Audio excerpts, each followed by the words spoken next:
The story begins with Lucy, a young American woman studying in Taiwan. One bright morning outside her hotel, she is approached by her new boyfriend, Richard.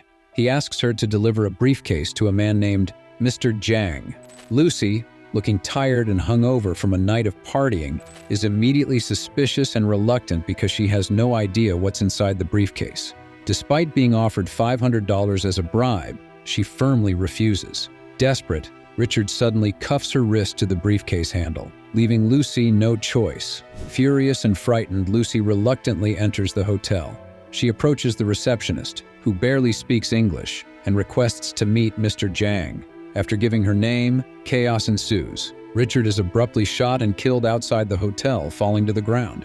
At the same moment, a group of armed thugs emerges from the elevator, forcefully escorting a terrified Lucy upstairs. Lucy is taken to Mr. Jiang's suite, where she is greeted by a gruesome sight: bloodied corpses strewn across the floor. The horrific scene causes Lucy to vomit. Mr. Jiang, the mastermind behind this grim scenario, enters the room with blood on his hands and calls a translator on the phone to communicate with Lucy. He scribbles a number on a piece of paper, the code to open the briefcase. Stepping into an adjacent room, Mr. Jiang orders his men to arm themselves with guns and shields, preparing for the worst. Lucy, trembling with fear, is compelled to open the briefcase. Inside, she finds 4 plastic pouches filled with an unknown blue powder.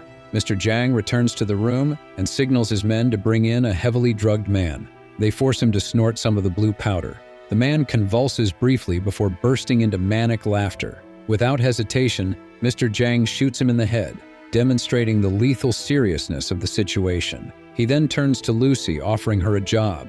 Horrified and desperate to escape, Lucy vehemently refuses. In response, Mr. Jiang's men knock her unconscious. Meanwhile, Professor Norman is giving a lecture about brain capacity to a large audience. He explains that humans only use 10% of their brain's potential. Dolphins, on the other hand, use 20%, which helps them navigate and communicate with sonar waves. Back to Lucy, who wakes up in a dimly lit hotel room, surprised to find a bandage on her stomach. Mr. Jiang's men come in and toss some clothes at her. After she gets dressed, they take her to Mr. Jiang, along with 3 other men. A British man walks in and explains that a bag of a drug called CPH4 has been surgically implanted in their stomachs to smuggle it to Europe. This synthetic drug is highly valuable and expected to be the next big thing on the market. Lucy and the others are being used as unwilling drug mules. The British man warns them that their families will be killed if they deviate from the plan. Everyone is terrified. Lucy, confused and scared, tries to make sense of the situation. Mr. Jiang gives her a drink, which she reluctantly takes, immediately loses consciousness.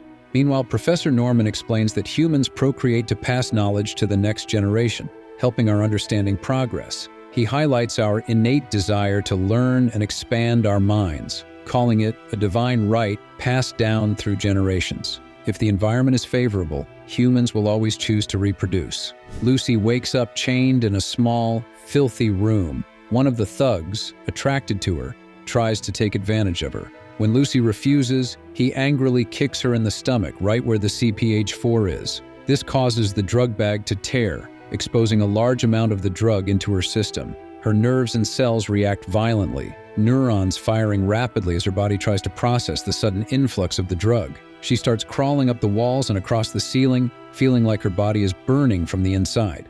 Her eyes turn a brilliant shade of blue, matching the color of the drug. As all of this happens, Professor Norman explains that if humans could access 20% of their brain capacity, they would be able to control every cell in their body. If they managed to reach 40%, they would be able to control other people's thoughts and manipulate matter at will. A man in the audience asks what would happen if humans could access 100% of their brain capacity, and Professor Norman replies that he has no idea. Meanwhile, with her brain capacity now at 20%, Lucy awakens with her eyes glowing bright blue and sits up straight, as if nothing had happened. A thug enters the room. Lucy teases him with a cheeky smile and a playful leg spread, inviting him closer. With swift precision, she knocks him out, takes his gun, and walks outside, easily taking down the other thugs. Afterward, she greedily eats all the thugs' food. Despite being shot in the shoulder, she casually removes the bullet without feeling any pain. Lucy then packs all the guns and heads outside. She shoots an innocent taxi driver for not speaking English. Fortunately, the next driver does, and she calmly asks him to take her to the hospital. On her way to the hospital, Lucy feels something strange in her body. She can clearly hear people's conversations from a distance. She can feel, hear, and sense everything around her. Arriving at the hospital, Lucy can read the signs as if they were written in English. She enters an operating room where doctors are working on a patient. Glancing at the patient's X-ray scans, she quickly assesses the situation and shoots the man, stating that the tumor in his brain had already spread too far to save him. She then demands the doctors remove the bag of drugs from her stomach. During the operation, Lucy calls her mother. She tells her that she can feel everything: the space, the air, the rotation of the earth. She even accesses the deepest parts of her memories, like being sick as a child or petting a cat when she was barely a year old. Holding back tears, she tells her mom she loves her a lot, knowing she might be dying. The doctor manages to remove the remaining drugs in her stomach, and Lucy informs them that it contains CPH4. The lead doctor explains that natural CPH4 is produced in tiny quantities by pregnant women during their 6th week of pregnancy to provide energy for the fetus. He is amazed that Lucy has survived this far with such a high dose, noting that CPH4 packs the power of an atomic bomb, giving the fetus all the information and energy it needs to develop. With her new abilities, Lucy heads back to Mr. Zhang's hotel. Mr. Zhang, in the middle of getting tattoos and facials, is caught off guard as Lucy swiftly kills his bodyguards. She then lets the tattoo artist leave for safety and sits in front of Mr. Zhang. She pins his hands to a chair with 2 knives. Using her newfound powers, she telepathically extracts the locations of the 3 remaining drug mules by visualizing their plane tickets from his brain. Lucy leaves Mr. Zhang screaming in pain. Lucy returns to her apartment and meets her roommate, Carolyn. Borrowing Caroline's laptop, Lucy researches her condition at an alarming speed and finds Professor Norman, whose research might be the key to saving her. Lucy immediately contacts him, telling him she has read all 6,734 pages of his research and explains what she is experiencing. She mentions she has reached up to 20% brain capacity, becoming ruthless and emotionless. To prove her abilities, Lucy manipulates electronics appearing on Norman's TV, phone, and laptop in his hotel room. Astonished and skeptical, Norman listens as Lucy shares her feelings of painlessness and heightened awareness.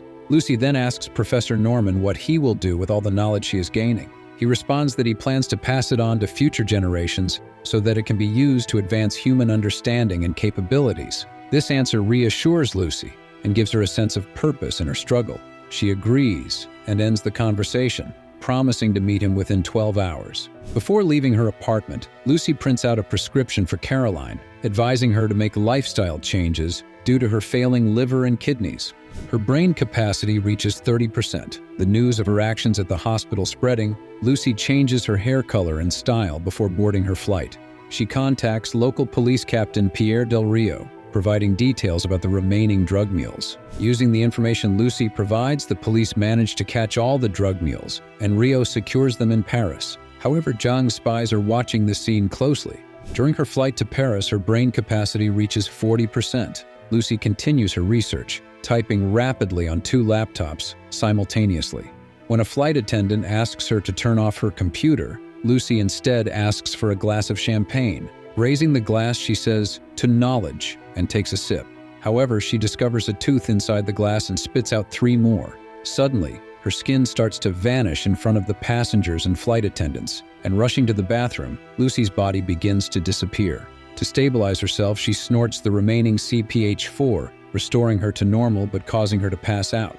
A few moments later, Lucy wakes up in a hospital room, and now her brain capacity reaches 50%. She sits up instantly, alarming a nurse who quickly informs Rio and several other officers and doctors. Before they arrive, Lucy leaves the room and finds Rio and the other officers. Rio orders her to stop, but Lucy makes the officers faint with a wave of her finger, except for Rio. She also removes the bullets from Rio's gun and asks him to take her to where the drug mules were previously secured. During the trip, Lucy uses her power to see everyone's phone signals. After sorting through the signals, she overhears a conversation between Ji, Mr. Zhang's top henchman, who is about to go to the hospital where the 3 drug mules are being held. She tells Del Rio to let her drive, but he refuses because it is a police car. However, she uses her power to move him to the other seat without touching him. She then begins driving the car to the location, riding against road rules and crashing into other vehicles, admitting she has never driven before. Meanwhile, G and his armed men have already arrived at the hospital and shot the police officers trapping the drug mules. They take the drug mules to a room, remove the drugs, and after each removal, they shoot the men. Lucy finally arrives at the hospital. She finds G and asks him to give her a bag, but G refuses and tells his men to attack. With her brain function at 60%, Lucy manipulates the environment and prevents G from escaping by creating an invisible barrier. Then she takes down all the men by just walking and swinging her hands. She retrieves the drugs from him and starts to leave the hospital, asking Rio to go with her. Rio thinks he is of no use to her, but Lucy walks over, kisses him, and asks him to come as a reminder. Lucy uses her power to locate Professor Norman and commands Rio to drive through the car's system. Meanwhile, Mr. Jang notices Lucy in the car and orders his men to follow her. Lucy finds Norman and his colleagues at a university. The professor had called in other top experts to help understand her case. When he tries to introduce them, she says she already knows who they are. To demonstrate her abilities, Lucy makes one of the professors relive a personal event from his life. Meanwhile, Mr. Jang gathers his remaining men and heads to the university to capture Lucy.